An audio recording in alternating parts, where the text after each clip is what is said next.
जय श्रीकृष्ण सर्वांना। आज आपल्याला बनवायचा आहे ढोकळा। त्यासाठी एका मिक्सरच्या याच्यामध्ये 1 वाटी बेसन, अर्धी वाटी दही, 1 चमचा साखर, थोडंसं चवीपुरतं मीठ, 1 चमचा तेल आणि थोडंसं पाणी टाकून ते बारीक करून घ्यायचं। एका कढईमध्ये पाणी टाका, त्यावर प्लेट ठेवा आणि एका गोल डब्याला थोडंसं तेल लावा।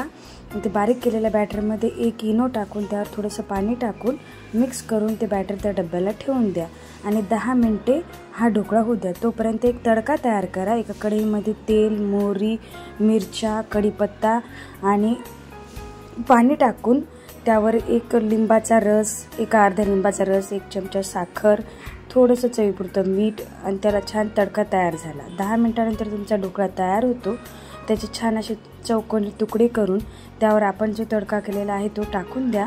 वरतून थोडीशी कोथिंबीर टाका आणि इथे तुमचा स्पंजी ढोकळा तयार।